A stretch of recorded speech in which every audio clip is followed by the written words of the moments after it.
Some things are better left unsaid. A comfortable silence whispered over the unspoken promise exchanged when your eyes first met. Together you share a grueling conviction. He rewards your dedication with a persistent plea for your companionship. If only he knew the feeling was mutual. On that dark, crisp morning, you embark to fulfill his inherent purpose. 4 earnest eyes scan the horizon with a concealed intensity when that lone duck interrupts the desolate sky.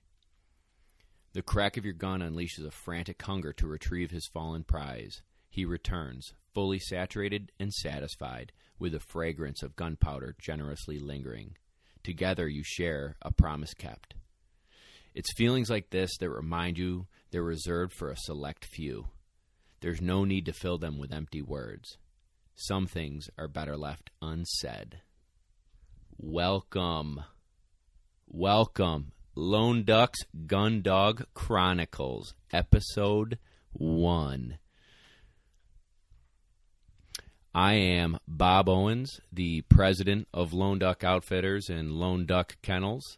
I am fired up, to say the least, for Episode 1 of our podcast, the podcast that celebrates retriever training, gun dogs, stories, memories, and the people that participate and just thrive in this community. I'm sitting next to my brother, Kevin, and we've got Birdie in Memphis chilling out, probably chewing on bones, so hopefully you don't hear that in the background. But we are here ready to rock this podcast. We are going to kick this one off with me and Kevin and some Instagram questions that we've had over the last week or two, and some stories of what the Unspoken Bond means to me and the journey it's taken me on and where the company started and where it is now and where we want it to go.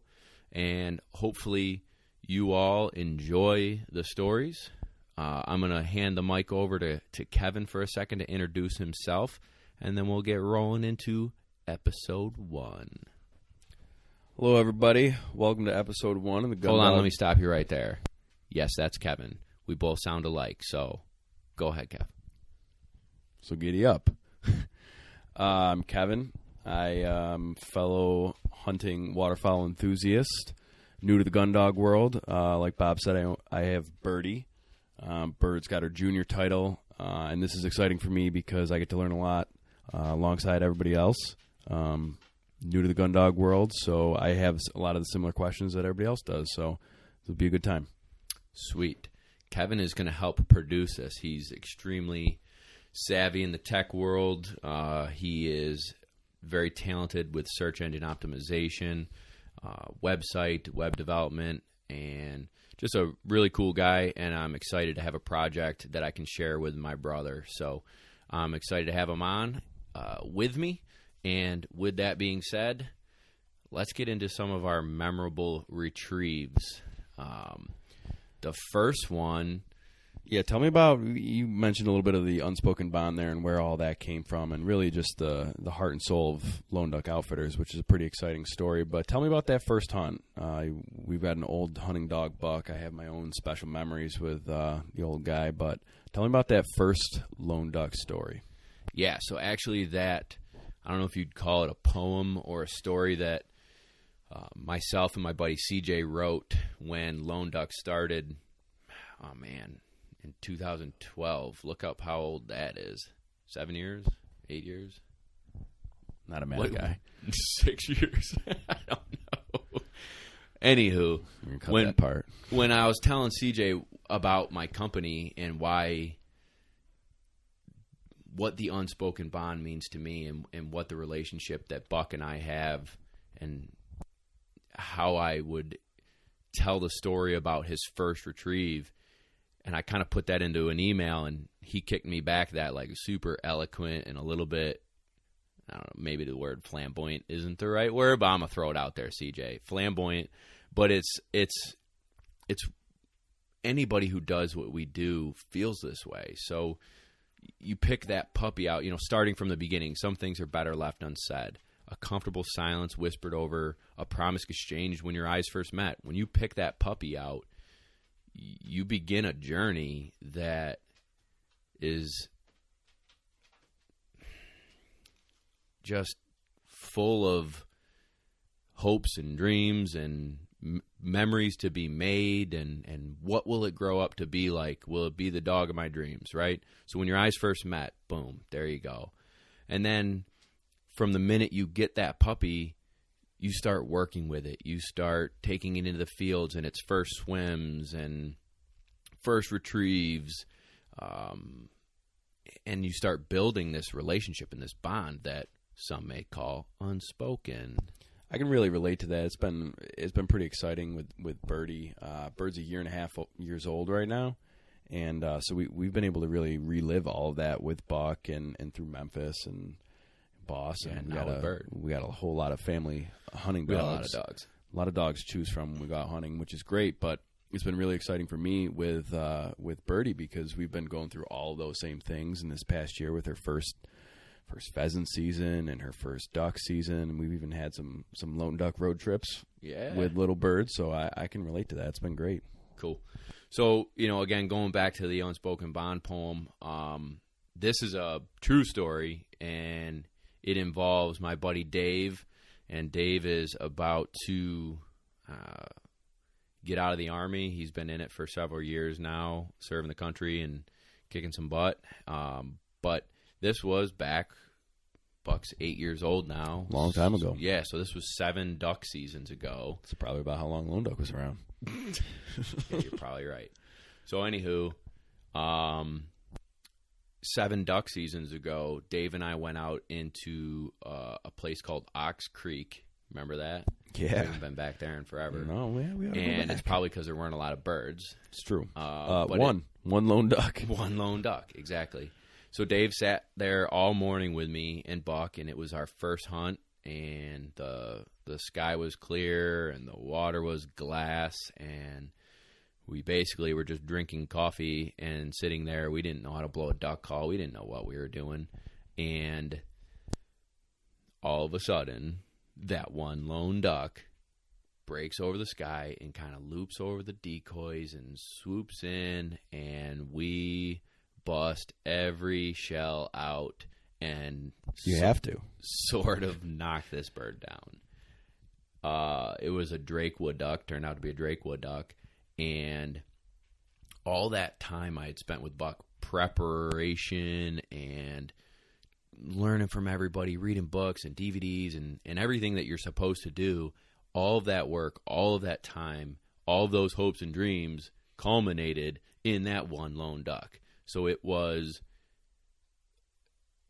you can't write it any better. Like, you can't tell that story any better. Like, the dog did what we trained him to do, and it was the most fulfilling thing I'd ever seen in my life.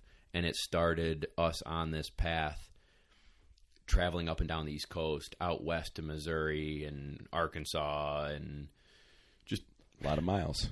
A lot of miles on the truck, a lot of miles on the dog, and we've gotten to meet the best people around, and it took me from being a traveling salesman into starting a business, into becoming a professional retriever trainer and being mentored by some of the coolest and nicest people in the country, teaching me what they know.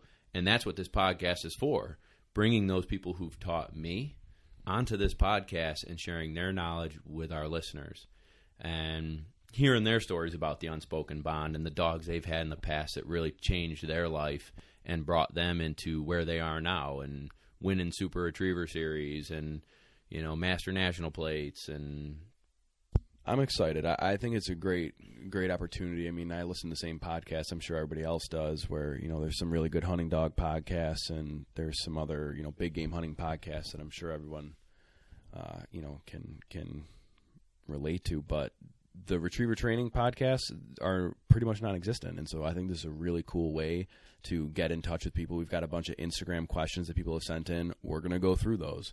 People want to send in Facebook questions. We're going to go through those. We're going to do this for the retriever training lone duck community. Like, everybody out there, like, this is going to be cool. Yeah, this is for, selfishly, this is for me.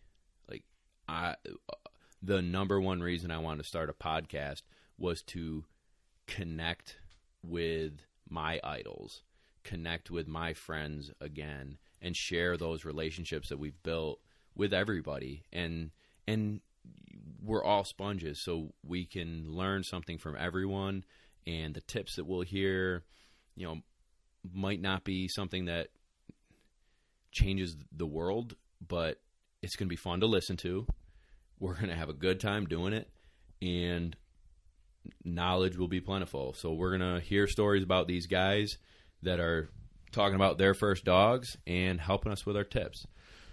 So now getting into another one of my favorite and memorable retrieves of my old boy Buck. My buddy Jeremy and Bob and I ventured out to this swamp I'd never been to before in my duck boat, which I was super new into using and probably screwed it up in the silt and the mud. But we were near Lake Ontario up here in New York, central New York, and the three of us and Buck went out, and it was a super foggy morning, kind of cold. I don't remember what time of year it was, but ducks were in the area, and the shooting was plentiful, and Buck is dropping the hammer on these ducks. And we had multiple birds down. It was a group of ringnecks came in, and if anybody's ever shot ringnecks, if you don't kill them, they gone. So we had crippled one. It's taken off, so I told Buck to leave the ones that were dead and belly up and sent him for that cripple. And hindsight 2020, maybe I should have tried to put another round in it or whatever, but here he goes. He's trucking after it, and the guys had never hunted with a dog before, so they're like, boy, he's pretty far out there. And I'm like, yeah, he's got it. And now like a minute goes by, and it's cold, and I'm like, yeah, he's got it. Yeah, no, we don't have to worry. He'll be back. But it's super foggy, so now we can't see him. And I don't know the swamp at all. So Buck's gone, duck's gone. We got two ducks, feet up, belly up in the decoys. And the guys are like, man, I think we need to get the boat out of here, and we need to go and find him. And I'm like, now a couple minutes in thinking, yeah, this is a good life choice. We need to go get Buck. So we start rocking the boat out from the mud and the muck and out of the cattails, and we're heaving, and like I think Bob jumped out of the boat and was like pushing us out of there, and we're like starting to sweat. Like, okay, we're having a hard time getting the boat unlodged, and the dog's still not back yet. And I don't know if I saw him or Jeremy saw him, but through the fog, here comes this yellow head swimming back to us, and we're like, dang, well, hey, maybe he didn't find it. And like as he got closer, the roar on the boat was probably could have been heard throughout the swamp. Like he found the duck, and it's perseverance, it's heart, it's drive, it's determination that make a good gun dog.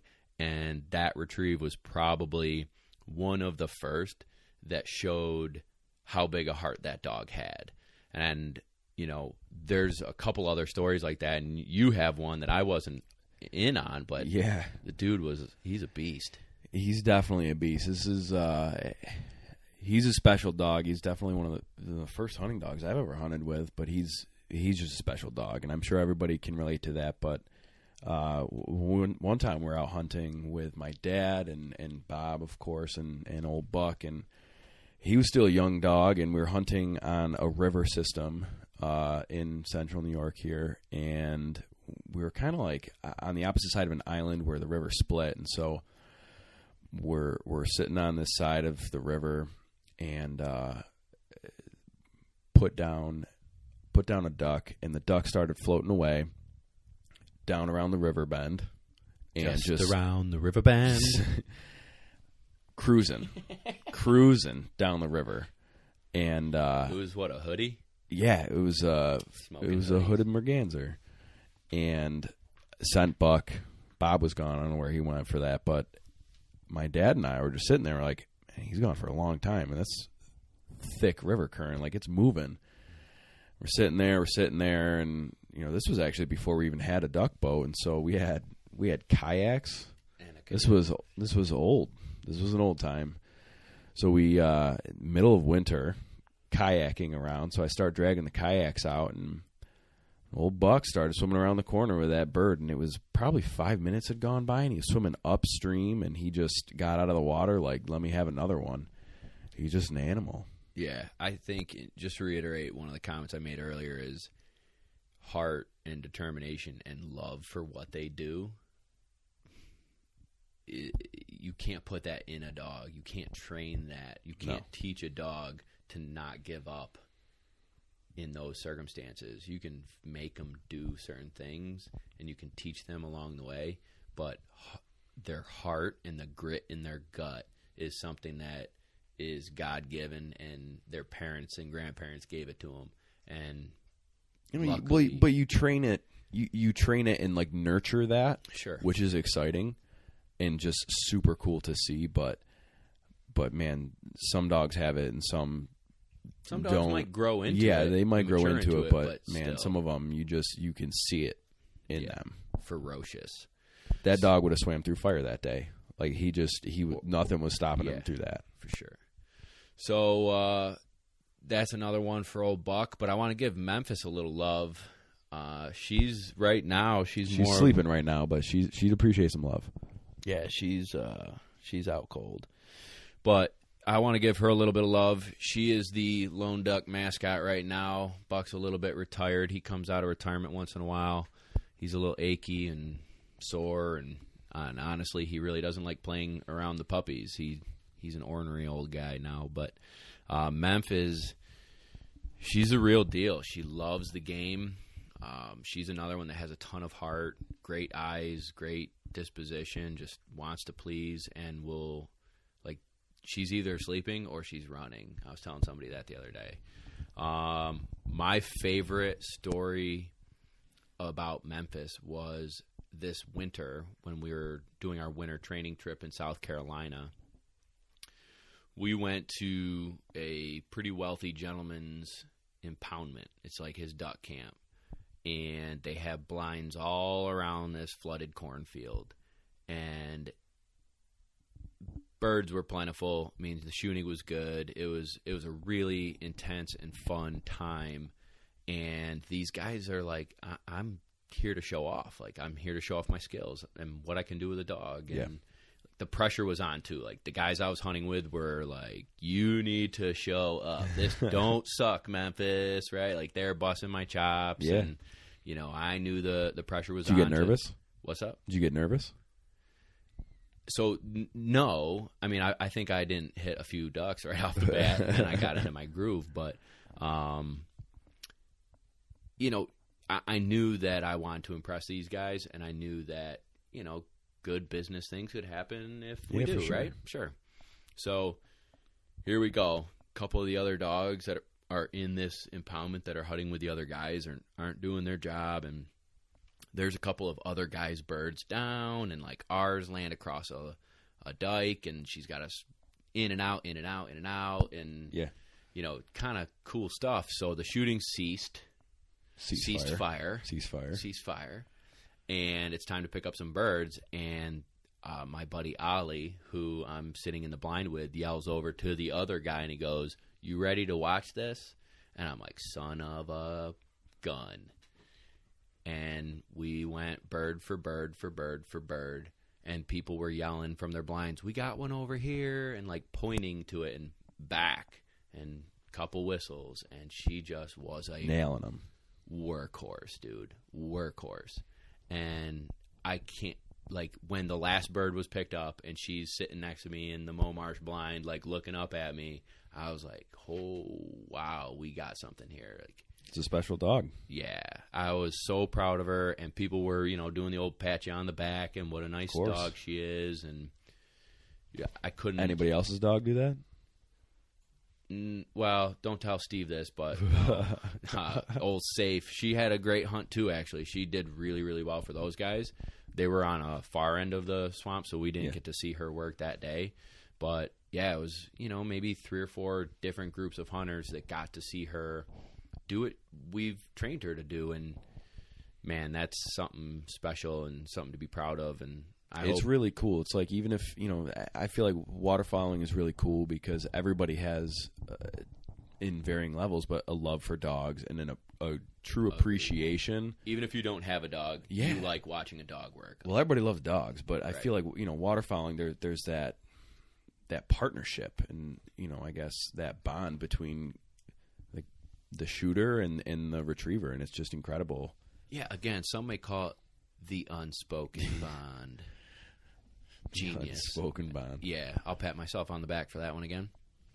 So those are some of my memorable retrieves from my dogs, and I've been on hunts with dogs that I've trained for other people and got to experience that same feeling with them, so they get to see their dog make some of these, great retrieves and these athletic feats. That's got to be something to be proud of, too. Yeah, 100%. I agree. And it's really, really neat. But to see someone else enjoy it is really cool, and then see their eyes light up when their dog can do the things that they really didn't think they could do, and just is super proud. But those are my memorable retrieves. As we grow through the Lone Duck Gun Dog Chronicles, we're going to ask our interviewees these same questions, like dogs that made an impact on their lives, their first dog, their first retrieve, their first duck, what did they kill? Just kind of get to know people on a different level.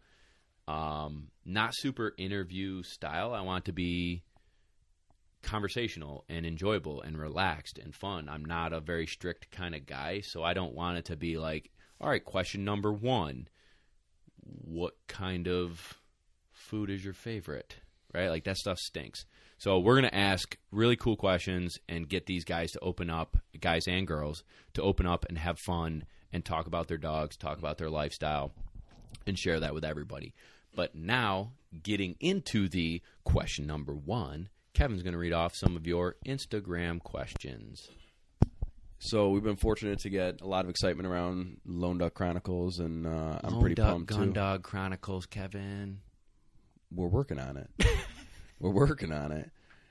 So please send in some good questions. Facebook, Instagram, however you want to get in touch. Please send them on in. Email's cool, too. Yeah, I might not get back too quickly on email, but... No, it never does. I know, sorry. But, so saying that, Instagram... Honestly, Instagram would probably be the best way. Yeah, Instagram's pretty good. At Lone Duck for that. At Lone Duck. But greatly appreciate questions, comments, feedback, things you want to hear, things you didn't like about Bob. That's fine. But first question, Sam on Instagram. To neuter or not to neuter? Always the question. To neuter or not to neuter, Sam? No, the dog, not Sam. Right. Sorry, Sam. Yeah. This is a good question, and I'm going to be upfront and honest and tell you that I'm not a vet, but I do have an opinion, and You'll hear about it. Yeah, you're going to hear about it, Sam. I swear. So my thought process behind this is, and there is research out on it, is think about what you're taking away from the male or female. You're taking away their reproductive organs. You're taking away the organs that give it testosterone or estrogen. These are hormones that help a dog grow and develop mentally, physically, emotionally, and if you cut that off of them and out of them at 6 months old when they're like in their prime of growing up, I think you're doing a huge disservice to the dog. Now, 90% of vets out there are going to tell you to 6 months old, get this dog in, get it spayed, get it neutered. We don't need a million puppies running around. And yes, I agree. And here's the caveat, folks. Don't be knuckleheads and let your dog impregnate or get impregnated by another dog. Like, have some responsibility over your pet. They shouldn't be wandering around willy-nilly and get pregnant. If we have some responsibility, and enough said on that. So be responsible about a dog that's, unneutered or unspayed. But my thought process is, as the dog ages, those hormones are helping its growth plates develop, its muscles develop, mentally develop. And if you take that away at too young of an age, you're not helping the dog out. There's research out there on cancers. Females can get breast cancer or I forget what the other kind of cancer is, to be quite honest with you, and we'll maybe do some digging on that. But that could be true. But again, who's doing that research, and how many samples did they have for that research? Did they do 10 dogs that didn't get spayed, got breast cancer? I don't know. My point is, do your own research, do what's best for you and your family. And I think if you're a responsible dog owner, if you don't neuter or spay your dog, you're going to be fine. How's that, Sam and Kevin? Love it. Good. Real excited. Good. Finley, appreciate the question. I've got, Finley says, I have a year-old lab, does very well retrieving, but will drop the bumper at his feet and will not deliver to hand. What would you tell Finley? How are we going to fix that? Gotcha. All right. Finley, my man. Super common deal for a lot of people. So the things I like to do with a young dog is I've got many tools in my tool belt here to get that dog all the way to me. So I've 99% of the time wearing a baseball hat. I'll take that baseball hat and flap it in the air and like give him the old hey, hey, hey, hey, hey, real excited voice and back up. So I'll be like lightly jogging backwards, kneeling down almost, like bent over in a playful, accepting way with the hat or a bumper or another duck or whatever it is to get that dog to draw in all the way to me. So I'm super excitable. I'm kind of high-pitched, squeaky, girly voice like Kevin's. And you didn't see that coming, did you? No, hey. Sorry. Did you see but that you Finley, sound just like did me, you so see maybe that? I just That's very true. insulted Did you see myself. that Finley could have been a woman too? No, I looked it up before I said what's up. Shout out to Finley. Yeah. Now he's insulted. Look at you. I'm just saying. Kev's, you can't see it, but Kevin's face is red. Anywho, so number one thing I would try first, bud, is super excitable. Waving the bumper, waving your hat, backing up, bent over in an excited and inviting way. One thing to remember is if you move towards a dog, then the dog's going to push away. If you back away from a dog, it's going to help suck that dog in. So if your dog's dropping the bumper and you walk towards it and are like, get it, fetch it up, buddy, come on, bring it to me, and you're walking towards the dog, you're not doing yourself any favors. You want to back away from the dog, get fired up, get that puppy fired up, and get them to come to you. Now, side note, force fetch. In his notes, he said that the dog is a year old.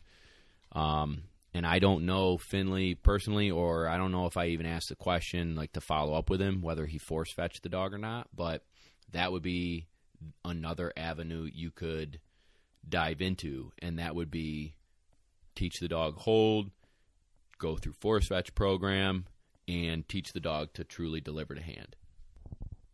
All right, so our next question is from Braden. Thanks for the question, Braden. What obedience techniques do you use with a high-intensity gun dog?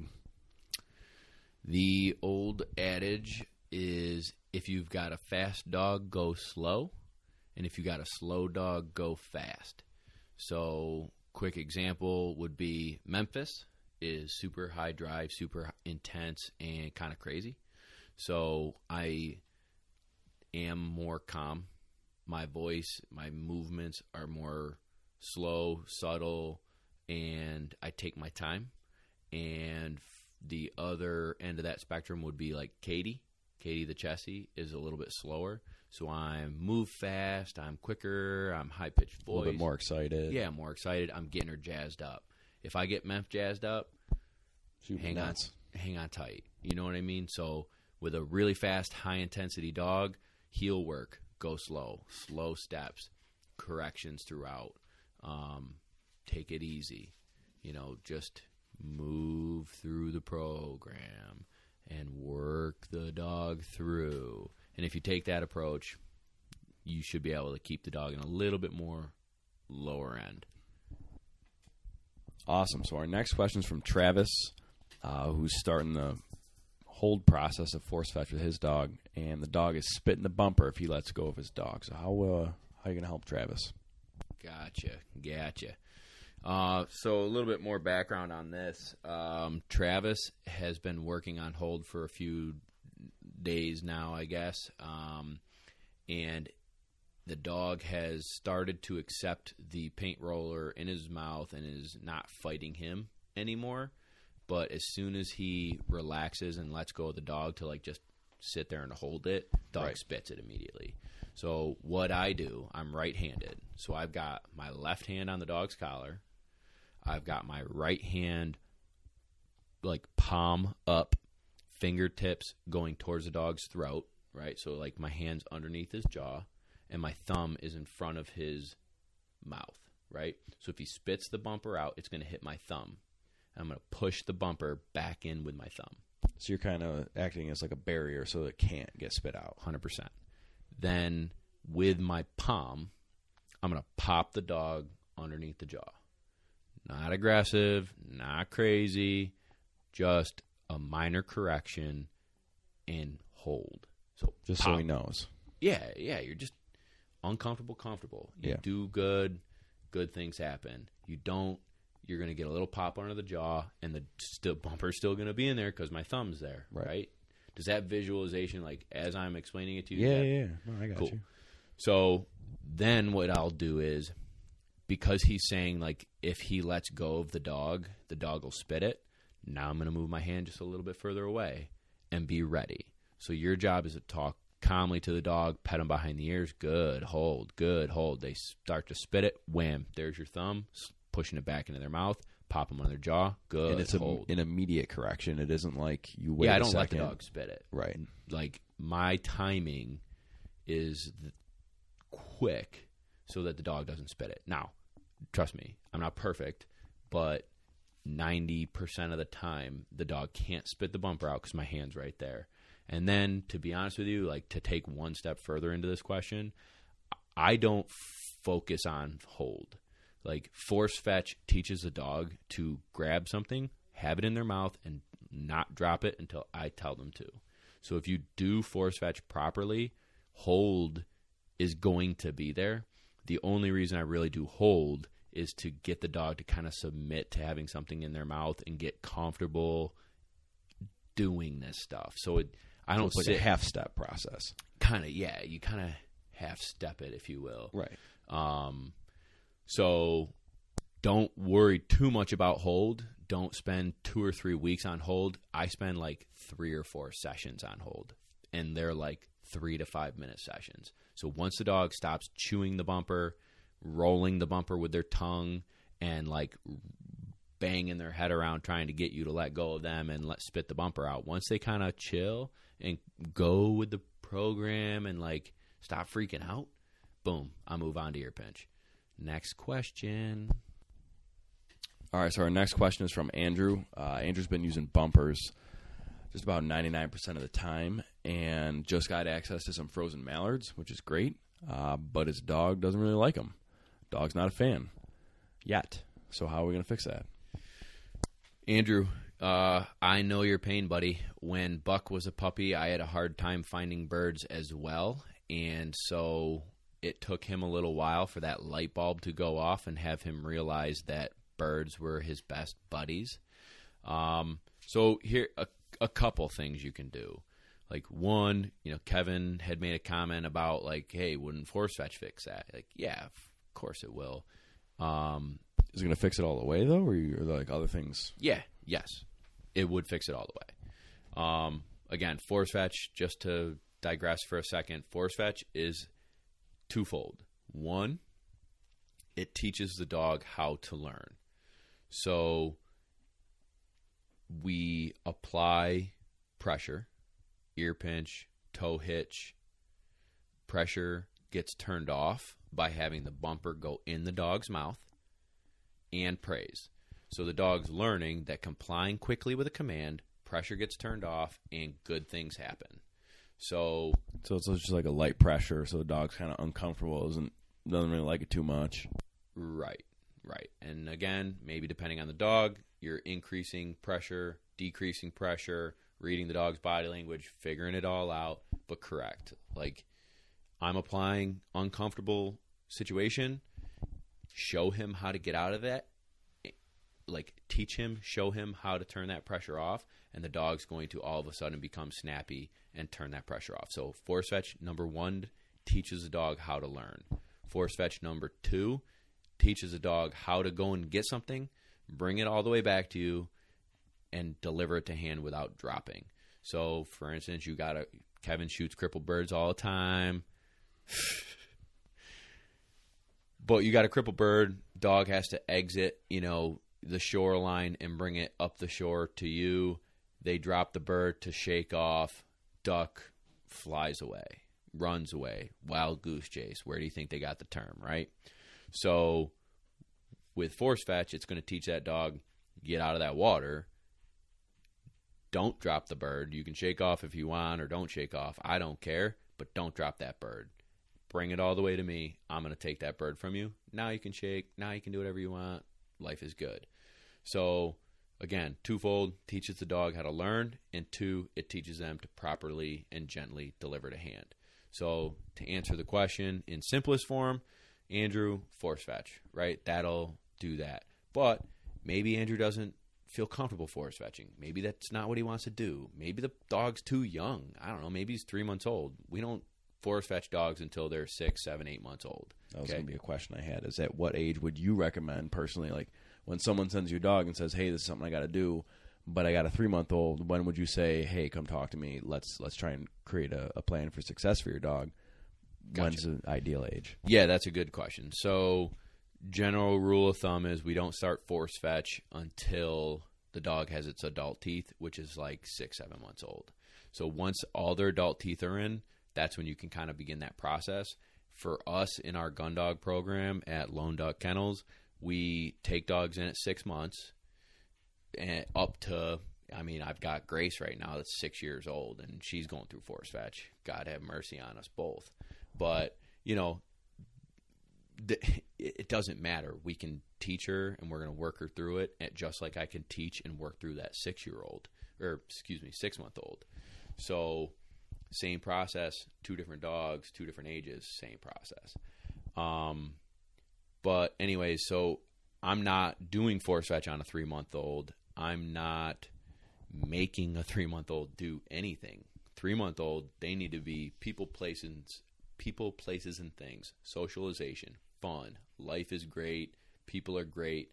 Birds are great. Water is great. Life is great, right? Like being a puppy. Don't pee in the house. Don't jump on me. Don't nip me. Yeah. And love to retrieve. If you can do those 3 things at 3 months old, you are kicking butt. Back to his question, though. So with that duck, right? So force fetch would be answer number 1, simplest form. Number 2, dude, play with that duck. Get him to chase it. High-pitched voice. Sound like a goofball. Do it. If you're nervous about how you're going to sound to your buddies, do it where no one can see you. But your job is to get that dog to love birds. So I'll grab a dog. Can you give me a high-pitched? Oh, hey, come on, buddy. Hey, here we go, Kevin. Hey, get that bird. Get that bird. Get that bird. Hey, buddy, come on. Right? All kidding aside, yeah, it makes sense. The dogs are all perking up. Like, they know what's going on. They're ready to roll. She knows. So that is, man, that's weird. But, yeah, that's what I do. And my job as its owner and trainer is to make it awesome. So, again, to kind of give you that visualization, if you can kind of like close your eyes and think about what I'm doing, I've got that duck by the wing. I'm dangling it around. I'm spinning in circles. I'm dragging it along the ground, and I'm waving it around. And hey, come on, puppy, let's go. And this dog is now like curious, inquisitive, excited. A lot of smells on that bird too. Like, that's going to help. Right. And I'm building that desire to chase the bird that's in my hand. And then as I'm noticing, this dog is like licking its chops, like, let's go, baby. Ready to rock. And then, boop, I toss it. And then, boop, the dog goes and picks it up or doesn't pick it up. If it doesn't pick it up, hey, come on, buddy, let's go. I walk over and I grab that bird and hey, throw it. And if it doesn't do it, I do it again. And I do it again. And I make it positive. I've seen some people that like slam the bird in the dog's mouth, and don't do that. Don't come and hang out with me if you're going to do that. That's the opposite of what we do. At this young age, if the dog doesn't like birds, it's your job to get them to like them any way possible. And then, second, if you truly can't do it, force fetch. Boom. Episode 1 in the books. Kevin, thank you for joining me. Feels good. Feels real good. Love it. Love it. Super excited for episode 2 through who knows how many. This is going to be an awesome journey. Do me a favor. Do Kevin and I a favor. Give us some feedback. I mean, this is not for us. It's for everybody that participates in the retriever and gun dog and hunting and waterfowl and upland. Like, this is for everybody. So give us some feedback. Shoot us some messages on Facebook and Instagram. You can find that. If you just do the old search bar in Facebook, that's Lone Duck Outfitters, LONE, for some of the old bankers and stuff. I've had people be like, how do you spell that? LOAN? No. LONE, DUCK, Outfitters, baby. And then at Lone Duck for Instagram. If you do like what you hear, subscribe. I mean, we're going to be doing this. We're going to have a lot of pretty cool people, friends, acquaintances. It's going to be a journey. So please subscribe. Let us know what you think. If you have questions for our Q&A, do me a favor. Shoot it to us. DM us. It goes down in the DM.